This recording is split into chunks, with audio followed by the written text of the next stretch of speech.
Hey, guitar heroes, do you ever feel like you can't get your strumming to sound like an actual song and it's just kind of noise? Well, you're not alone. A lot of people go through that. Today, we're going to fix that for you. I'm going to give you 5 essential strum patterns that'll have you sounding like a pro in no time. Welcome to Simple Guitar, guys. My name is Brad, and I'm excited to be here today. I'm excited to help make learning guitar simple for you.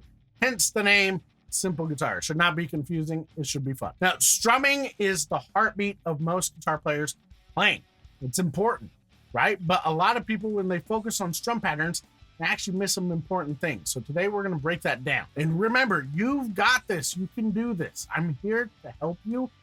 I've got your back. But I want you to understand that this is something that you are going to be able to do. We're going to cover why these patterns matter, what most people will skip when they're doing strum patterns, and then we'll give you some actual practical application that you can do to practice this stuff and get good at it. First of all, why do strum patterns matter? Strum patterns train you to understand and feel rhythm internally, okay? Now, a lot of people will forget that because they'll just play a pattern and think, okay, what's the strum pattern for the song? And just play the same strum pattern the entire time. That's not the point of a strum pattern. The strum pattern is to build your internal sense of rhythm, because a strum pattern is the rhythm that takes a chord and gives it life and turns it into something musical. Think of songs like Wonderwall or Jumper by Third Eye Blind or I'm Yours by Jason Mraz. The rhythm, the strum pattern that is getting played is really what brings the song to life and makes it memorable. As a beginner, mastering some basic strum patterns is going to help you build your internal sense of rhythm and timing so that you can better express yourself. You can play tons of songs and you can do just about everything because it's going to give you a solid foundation for the rest of your guitar playing journey. Plus, it's just going to feel good. All right, so let's start with the first strum pattern that most people skip, which I don't get, because this is the most important skill that you need to have when you're strumming. Because here's the thing, you can play a strum pattern, but if you can't change chords in time, you can't play the strum pattern, because music is not music unless it's in time, right? Music has to be noise in time. And if we can't do it in time, if you can't change your chords on time, it's going to be hard. If you skip this strum pattern, it's going to be even harder. So our first strum pattern is just this. It's a whole note. All we're going to do is we're going to strum our chord on beat 1 and count to 4. That is it. Nice and simple, right? But true story, this actually gets used in real songs. It's not overly simple. It is an essential skill that you need to master. So let's work on that for just a minute, because we're going to use just a regular G chord, or a G5 chord as I call it. Some people get mad at me for that. I don't get it. But third finger on the 3rd fret of your 6th string, first finger on the 2nd fret of your 5th string, your 3rd and 4th strings are open, and I'm playing my ring finger, my 3rd finger on the 3rd fret of my 2nd string, the pinky on the 3rd fret of the 1st string. If that's too much for you, just do a very simple G chord where it's just the 3rd fret on your 1st string and then your next 3 strings open. That works too, okay? So for this, what we're going to do is I'm going to establish a beat. I'm going to count 1, 2, 3, 4, and we're going to strum that G chord and actually start hitting the strings on 1. It has to happen on 1. So that means your body has to be preparing and moving before 1 hits, so that when we say 1, we get, that's what we want, right? So we're going to do that, and then we're going to repeat it a few times. Ready? 1, 2, 3, go. 1, 2, 3, 4. 1, 2, 3, 4. 1, 2, 3, 4. 1, 2, 3, 4. If doing that, if hitting a chord on beat 1 is hard, do not go on to do any other strum patterns until you can do that comfortably, okay? I know a lot of people who spend a lot of time learning more advanced strum patterns, but when we come back to just doing a whole note and hitting it on 1, they struggle. And you need to get this down, because counting to 4, which you should be doing at home, you need to count to 4. Practice doing this, where you hit it on 1 and you're counting to 4 and you're keeping it steady. You can use a metronome. You can tap the beat out with your foot or your hand or whatever. But if you can't do that, everything else is going to be harder. If you get this down, everything else is going to be easier. Okay. Now we can take just a simple chord progression and do that too. Like I could just change between G and C and just go back and forth between G and C. So I'm just going 1, 2, 3, 4, 1, 2, 3, 4, 1, 2, 3, 4, 1, 2, 3, 4. Or we could do a little bit bigger progression. We could do G, E minor, C, D. 1, 2, 3, 4, 1, 2, 3, 4, 1, 2, 3, 4, 1, 2, 3, 4, 1, right? Either way, this does get used in real songs, and it is the most important thing to do because you have to build your internal sense of the beat that builds your internal sense of rhythm and timing. Okay, so this is the most important one to get down. Now, strum pattern number 2, the second one that you need to get down is being able to play quarter notes or playing on 1, 2, 3, 4 and doing that in time. Okay. Now, why aren't we doing half notes? Yeah, normally I have students do that. It's on my sheet for basic strum patterns, which I will link in the description below so that you can go get my PDF on the most important strum patterns. Okay. But we're just going to go with what you need to be able to play it, and being able to change your chords in time means that you're going to have to be able to do that by doing quarter notes and change from beat 4 to hit a new chord on beat 1. Okay. So again, let's just take a G chord and we're going to count the beat out 1, 2, 3, 4, and then we're going to play right along with that beat. And then let's do a chord progression. We're going to do G and then C and then E minor and then D. Okay. Change it up just a little bit. Ready? Just on G first. 1, 2, 3, go. 1, 2, 3, 4. 1, 2, 3, 4. 1, 2, 4. 1, 2, 3, 4. Stop. Okay. Now I didn't mention before, but you are doing all downstrokes on this. And since we're playing a G chord, we're playing all 6 strings, okay? Unless you're playing the simple version. Then just use 4 strings. Okay? But here's the trick. You got to work on that. Now let's do it with a little bit of a chord progression where we're going to do G, C, E minor, D, okay? So I'm going to do G, C, E minor, and then D. But I'm going to play each one for 1 measure. So just 4 beats each. I'm going to change every time. You got to be able to do this in time. The goal is to get your next chord right on beat 1, not to miss beat 1. If you miss beat 1 with your fretting hand, if your fingers aren't ready for the new chord, keep your strumming hand going and hitting down beats, okay? That's going to be just fine. That'll help train your hand and your brain to go faster. Ready? 1, 2, G, go. 1, 2, 3. Now C, E minor, D, back to G, C, E minor, now D, and on G. Right? That, being able to do that with quarter notes and strumming like that is also one of the most important strum patterns that you need to know. Okay. Now, strum pattern number 3 that you've got to get down. This one is a little bit controversial, but it is more important than most other strum patterns that you need. And I'm going to have you do it 2 different ways. Okay. This one, we are going to just do down up strum. So we are playing 8th notes. And typically, if we are strumming just up to 8th notes, which means we're not playing super fast, we're going to be doing all your downstrokes on the beat. So whenever we say 1, 2, 3, 4, it's a downstroke. And when we say the and, which is in between, we're going to go 1 and 2 and 3 and 4 and. We call that the offbeat, but we count it and. Okay. Whenever we're playing on the offbeat, whenever we play and, we're doing an upstroke. Now, if you have not done upstrokes before, you don't strum all the strings in an upstroke. We don't strum all the strings down and then hit all the strings out. That will make you sound like a toddler, and we don't want that. Okay? What you're going to do is you're just going to hit 2 or 3 strings on your way up. The pick's going to come a little bit away from the guitar as you do that. So it's coming up and out a little bit. Not much, like not this one, right? But we're going to go down, up, down, up, down, up, down, up. Okay.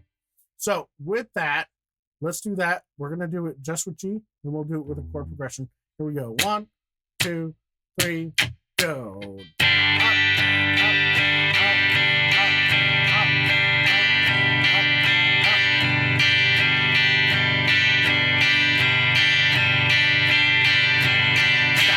Okay, now here's the trick with that one. When you're doing that, this is still the beat, but we're playing 2 notes per beat because we split the beat into 2 even parts, and then we're playing 1 and 2 and 3 and 4 and. Now here's the cool thing about this. This is probably the most common strum pattern in the world because you can play just like that, where I'm playing the downstroke and the upstrokes pretty evenly. But we can add accents to this and change it up. We can go 1, 2, 3, 4. So I'm adding an accent, hitting harder on 2 and hitting harder on 4, and go 1, 2, 4,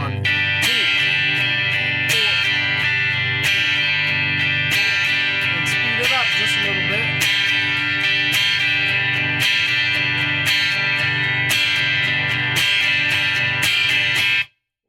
Right? We can change that strum pattern up. Now, the other way that you need to be able to play this strum pattern is to do it with all downstrokes. 1, 2, 3, 4,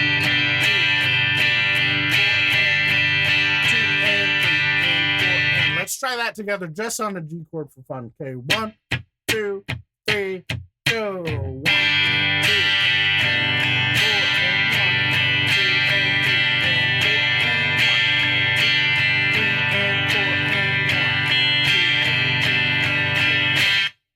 There you go. Okay. Now that strum pattern of just eighth notes going down, up, down, up, down, up, down, up, down, up. It's crucial because you're building your internal sense of rhythm, and we're going to derive most other strum patterns in 4/4 time, where each measure has 4 beats, are going to come from that strum pattern. And you have to get used to the fundamental motion of your hand going down, up, down, up, down, up, down, up, down, up. Okay. Now let's do the next one. The next one is actually one of the most common strum patterns in the world, and it's based on this idea of eighth notes. We're going to do a downstroke on beat 1, a downstroke on beat 2 with an upstroke on the and, but then we're going to tie this together. So you're going to see this little tie that starts on over the and of the 2 and is tied over the top to the beat 3. That means we're going to play the first one and hold it out, let it ring out through the second one. But the trick is, your hand has to move down still.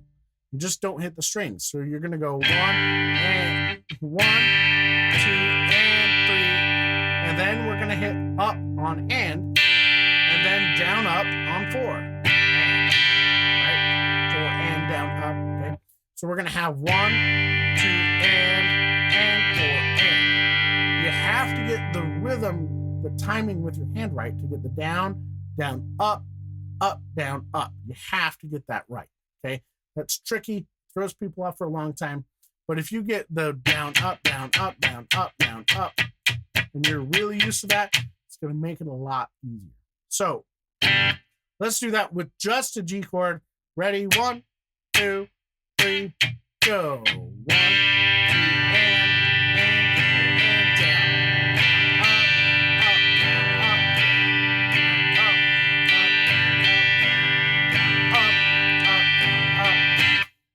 That one's easy. Now let's do it with a chord progression. We're going to do G.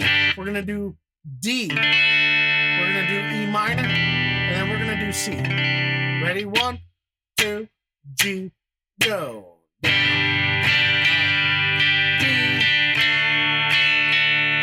minor,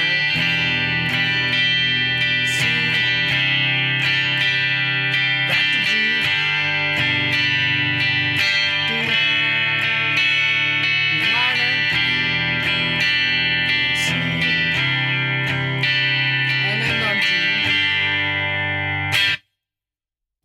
that is probably the most common strum pattern that gets played in songs. So getting that one down is going to be crucial. Now, strum pattern number 5 is actually one of the most critical ones that you need to know, because not every song is in 4/4 time. If you find a song that is in 3/4 time, meaning there's 3 beats per measure, or 6/8 time, which means there's 6 beats per measure, and they're all eighth notes, or 9/8 time, or 12/8 time, this strum pattern is going to help you. Maybe not 9/8 time. I don't know what I'm talking about with that, but definitely 6/8 and 12/8. Okay. So check this out. This strum pattern is based on a measure of 3 beats going 1, 2, and 3, and 1, 2, and 3, and down, down, up, down, up, down, down, up, down, up. That's it. Piece of cake, right? So with that, typically you're going to accent beat 1 with this, okay? So I'm keeping my 2 and 3 and strum a little bit smaller to make it easier to accent on beat 1. But let's try that together. I'm going to count 2 measures of 3, and then we'll start. 1, 2, 3, 1, 2, go. 1, 2, 3. That was fast. Let's do it a little bit slower. 1, 2, 3, 1, 2, go. 1, 2, and 3.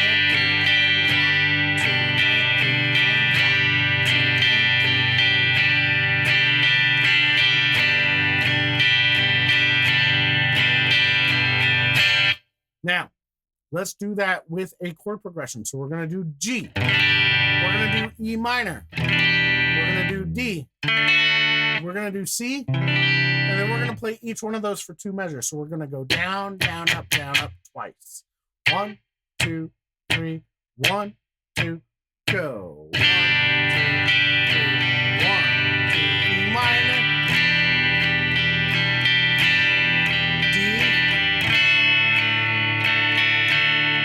C, back to G, E minor, D, C, and end on G. So there you go. Those are your 5 most essential strum patterns that you got to know. So how are you going to practice these? Well, you take these strum patterns and you're going to work on them. You can make up your own chord progressions. You can just use the chords that I use, G, G and C, change between 2 chords. You can do G, C, and D, or you can do 4 chords like G, E minor, C, D, right? Any combination of those, you're going to be able to come up with something to be able to practice.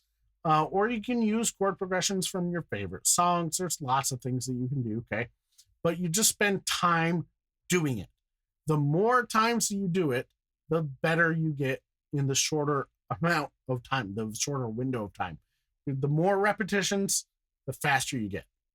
And that has nothing to do with speed, like it has to do with how long it takes you to go from where you are to where you're feeling really comfortable with it, okay?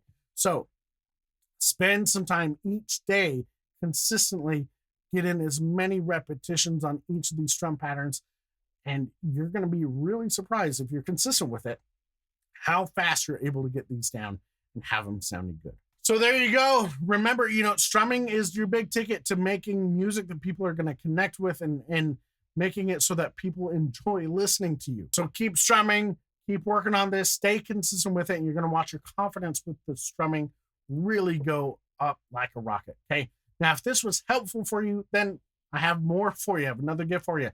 If you go to simpleguitar.com/top10, if you haven't already gotten my top 10 things to learn on guitar first, go pick up that guide. It is 10 things that will get you playing guitar and playing real music and having fun right off the bat. So go to simpleguitar.com/top10, pick up that guide, have fun with these strum patterns, and I will see you in the next lesson.